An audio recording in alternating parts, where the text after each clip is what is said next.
Assalamualaikum warahmatullahi wabarakatuh.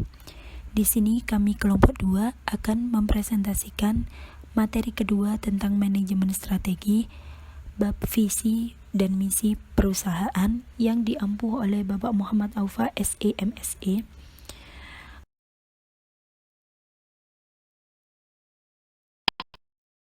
Kelompok kami terdiri dari yang pertama Linda Masni Hayati, NIM 096, Fiazwanita Anugrah, NIM 113, Titin Andriani, NIM 128. Pembahasan yang pertama yaitu tentang visi, misi, dan tujuan organisasi. Pembahasan yang kedua tentang strategi organisasi. Pembahasan yang ketiga tentang model deskriptif manajemen strategi. Pembahasan yang keempat tentang studi kasus manajemen strategi.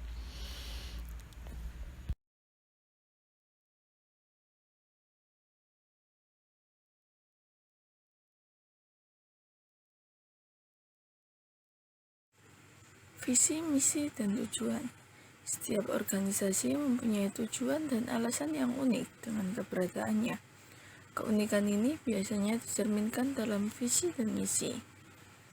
Visi dan misi yang jelas dari sebuah perusahaan akan menuntun perusahaan tersebut ke arah tujuan yang jelas dan juga objektif.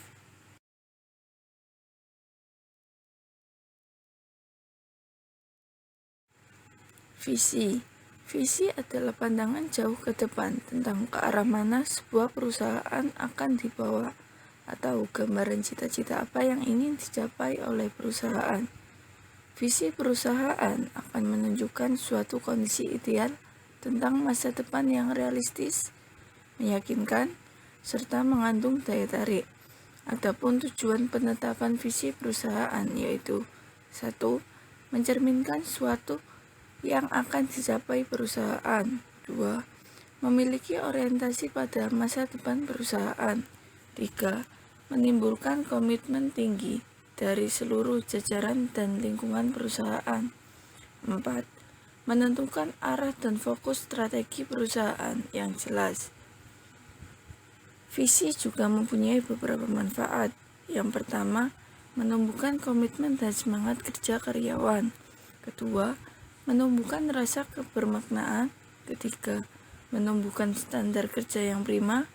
Keempat, menjembatani keadaan perusahaan masa sekarang dan juga masa depan.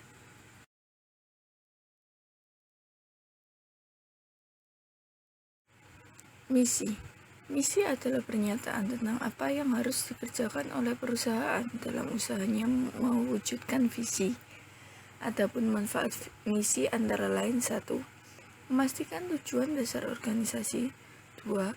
Memberikan basis atau standar untuk mengalokasikan esensi manajemen strategi SD di organisasi. 3. Menciptakan kondisi atau iklim organisasi yang umum. 4. Menjadi titik utama bagi individu dalam mengidentifikasi tujuan dan arah organisasi. Secara perspektif, pernyataan misi harus merupakan dasar dan pedoman untuk menilai keputusan strategis dan bukan hanya omong kosong.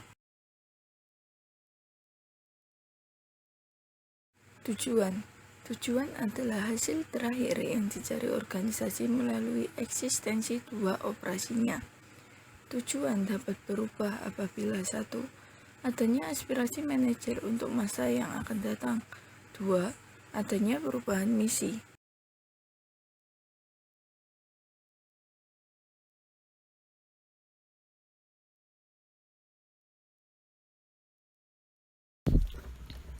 Pembahasan yang kedua yaitu tentang strategi organisasi.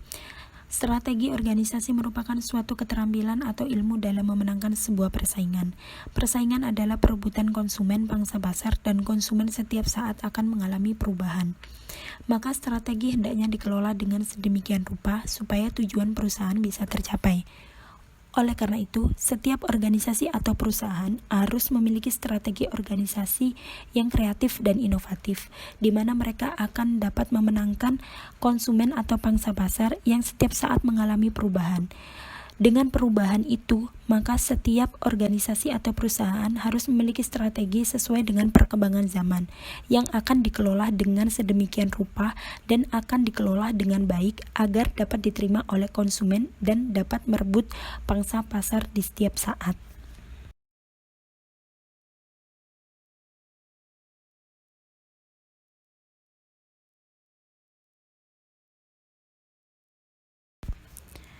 Pembahasan yang ketiga yaitu tentang model deskriptif manajemen strategi.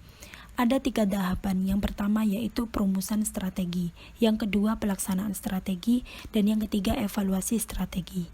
Perumusan strategi meliputi kegiatan untuk mengembangkan visi dan misi organisasi, mengidentifikasi peluang dan ancaman eksternal organisasi, menentukan kekuatan dan kelemahan internal organisasi, menetapkan tujuan jangka panjang organisasi, membuat sejumlah strategi alternatif untuk organisasi, serta memilih strategi tertentu untuk digunakan.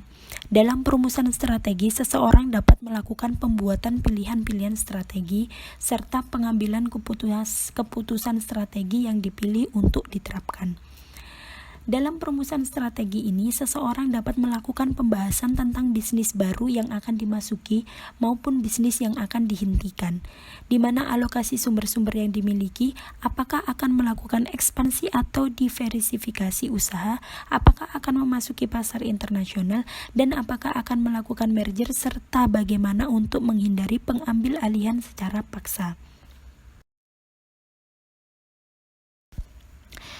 Pelaksanaan strategi meliputi penentuan sasaran tahunan, pengelolaan kebijakan, pemotivasian pegawai, pengalokasian sumber-sumber agar strategi yang diformulasikan dapat dilaksanakan.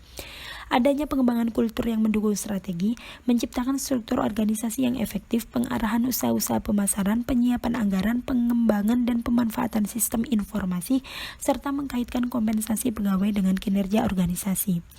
Dari penjelasan pelaksanaan strategi, bahwasanya strategi bukanlah sekedar aktivitas problem solving, tetapi lebih dari itu, strategi bersifat terbuka dan kreatif untuk mempertajam masa depan dalam model, di mana suatu strategi harus dijalankan setepat mungkin, menghindari hal-hal yang tidak perlu dalam setiap bagian struktur organisasi.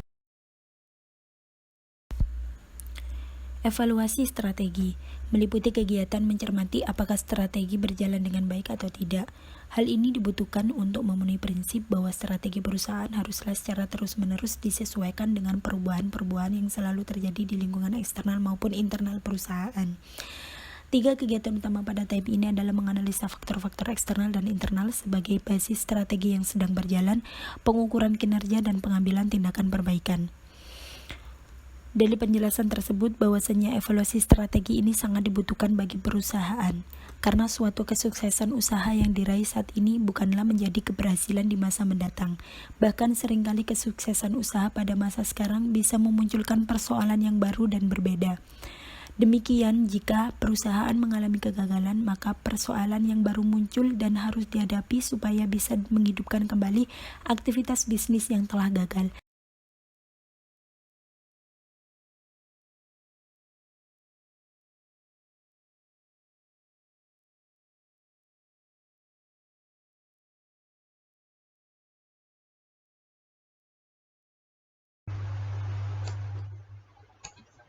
Studi kasus. Untuk studi kasus kali ini saya mengambil dari perusahaan PT Golden Aqua Mississippi yang seperti kita tahu sebagai produsen dari minuman kemasan dalam botol yaitu Aqua. Aqua didirikan pada 1973 oleh Bapak Tirto Utomo.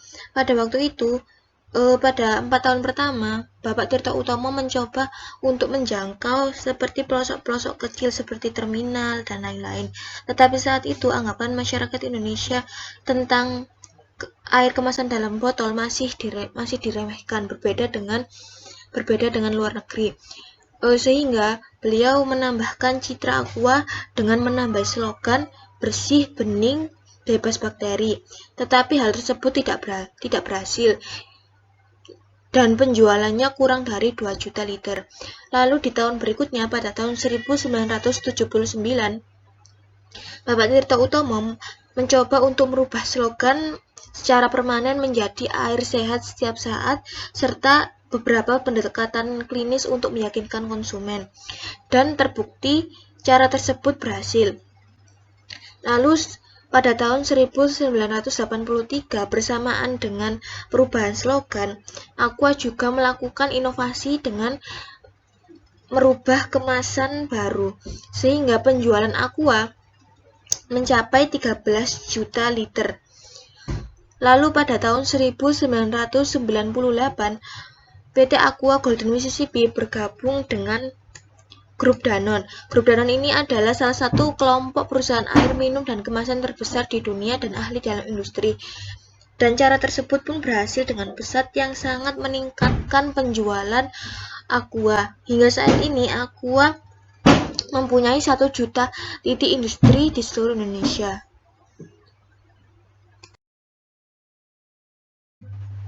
Kesuksesan PT Aqua Golden Mississippi juga tidak terlepas dari visi misi yang diterapkannya. Visinya yaitu menginspirasi masyarakat Indonesia untuk hidrasi yang lebih sehat. Sedangkan misinya yaitu melalui misi dan komitmen ganda untuk kemajuan bisnis dan sosial, Danone memiliki tujuan membangun masa depan yang lebih sehat dari gaya hidup yang sehat, bumi yang sehat, dan ekosistem yang sehat. Visi dari PT Aqua Golden Mississippi dapat dilihat dari iklan di Aqua bahwa produksi Aqua melalui serangkaian tahapan uji klinis yang dapat menjamin kesehatan air dari Aqua itu sendiri.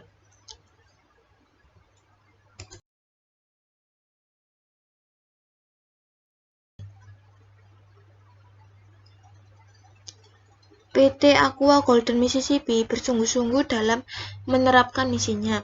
Mereka mengembangkan inisiatif Aqua Lestari yang terdiri dari 4 pilar, yaitu pelestarian air dan lingkungan, praktik perusahaan ramah lingkungan, pengelolaan distribusi produk, dan juga pelibatan dan pemberdayaan masyarakat.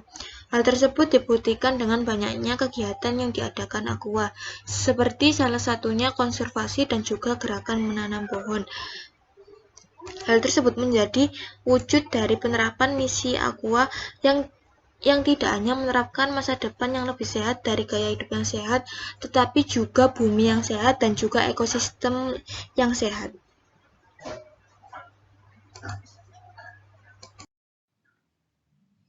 Sekian presentasi dari kelompok 2. Apabila ada kesalahan atau kurang penjelasan dari materi yang disampaikan, kami mohon maaf yang sebesar-besarnya. Wassalamualaikum warahmatullahi wabarakatuh.